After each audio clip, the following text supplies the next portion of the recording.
లాభం పొందాలి అంటే మనం కంపల్సరీ ప్రామాణిక గురువుని ఆశ్రయించాలి.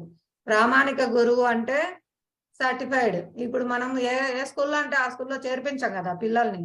అది గవర్నమెంట్ తో ఎలిజిబుల్ అయిన స్కూల్లోనే చేర్పిస్తాము. గవర్నమెంట్ నుంచి సర్టిఫై రావాలి. వాళ్ళు టీచర్స్ కూడా వాళ్ళు క్వాలిఫైడ్ టీచర్సే ఉండాలి. ప్రామాణికమైన అంటే గురువులే ఉండాలి. అదే విధంగా శాస్త్రంలో మనకు 4 సాంప్రదాయాలు చెప్పబడినాయి. ప్రామాణికమైన సాంప్రదాయాలు శ్రీ సాంప్రదాయము, బ్రహ్మ సాంప్రదాయము, కుమార సాంప్రదాయము, ఇంకా వచ్చేసి మా శివ శివ శివుని నుంచి వస్తారు రుద్ర సాంప్రదాయం. ఈ 4 సాంప్రదాయాలు మాత్రమే శాస్త్రంలో ప్రామాణిక సాంప్రదాయాలుగా చెప్పబడినవి. ఈ సాంప్రదాయంలోని ప్రామాణిక గురువులను ఆశ్రయించి వారి ద్వారా మనము ఈ ఆత్మ, ఈ భగవంతునికి నాకు గల సంబంధం ఏమిటి, ఈ ఆత్మజ్ఞానం అంతా మనము వారి వద్ద నుంచి నేర్చుకోవాలన్నమాట. అంటే అధ్యయనం చేయాలి.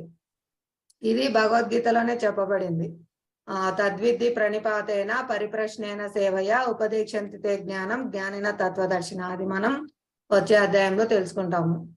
అంటే గురువును వినయంతో సమీపించి వారి దరిచేరము, వారికి సేవలు చేసి వారి నుంచి నువ్వు ఇటువంటి ప్రశ్నలకు సమాధానాలు పొందాలి. వారిని ప్రశ్నించు.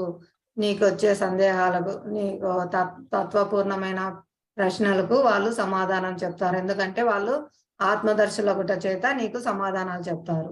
ఏ విధంగా అయితే మనం అజ్ఞానంలో ఉన్న మన పిల్లల్ని స్కూల్లో చేర్పించి ఉపాధ్యాయుల శిక్షణ వాళ్ళు శిక్షితులయ్యి వాళ్ళు ఉపాధ్యాయుల ద్వారా అన్ని విషయాలు తెలుసుకొని జ్ఞానవంతులయ్యి వాళ్ళు కూడా ఒక ఉన్నత స్థాయికి, మళ్ళీ వాళ్ళు కూడా ఇంకొకరికి నేర్పించే స్థాయికి వాళ్ళు ఉన్నతంగా తీర్చిదిద్దబడతారు.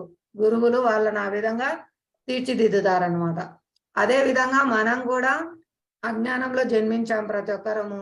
మనం కూడా దివ్యమైన జ్ఞానం పొందాలంటే గురువును తప్పకుండా ఆశ్రయించాలన్నమాట.